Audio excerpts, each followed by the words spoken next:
I, Elizabeth Anne Coleman, would like to introduce to you members of a doll family that were created for a family by a woman born in 1769.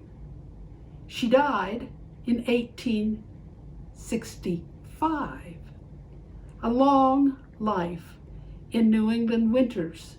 She lived in Newburyport, Massachusetts, and she had a daughter who, on her second marriage, married a man who had lost his first wife, and she became stepmother to his 3 children.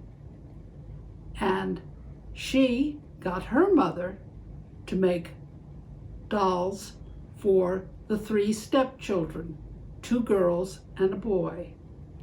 And her mother was known as Grandma Kimble, and these dolls have become known as the Grandma Kimble dolls. Newburyport was on the, I've forgotten now, the railroad, the Underground Railroad. That's a senior moment. So that's why I believe we have some black dolls in amongst this family. The dolls are said to have been made in 1836-37, but I believe from the costume that they were probably made a decade later. And we know that Sarah Kettle, Grandma Kimble, was certainly around in the 1840s, and that the children would still have been playing with dolls in the 1840s.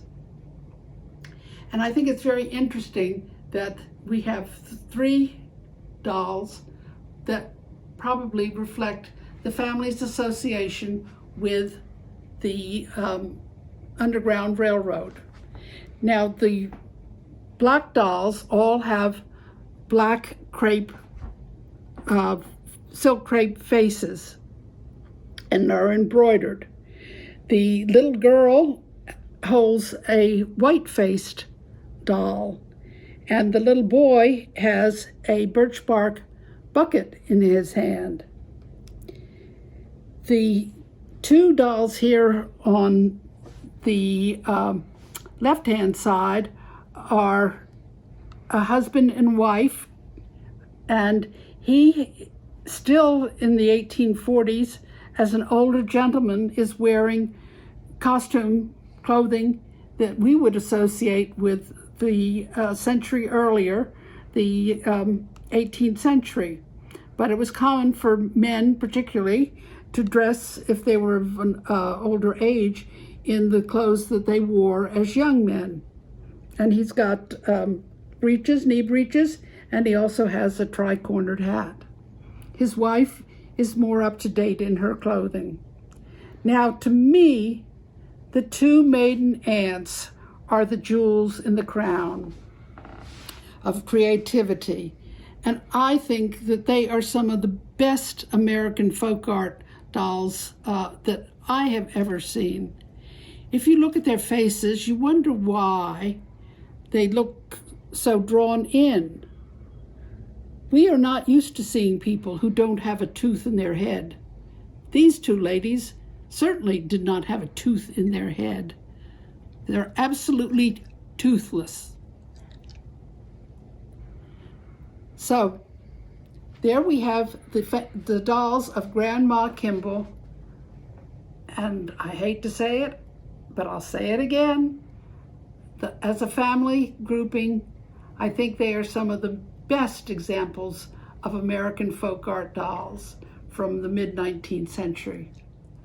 The Grandma Kimble dolls of the husband and wife and the 2 maiden aunts, I think I forgot to mention, have leather faces, which is not the easiest material to work with to achieve the detail of expression that particularly the 2 maiden aunts exhibit.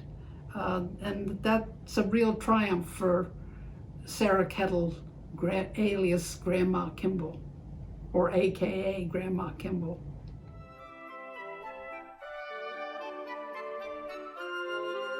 Remember to like, subscribe, and hit that notification button.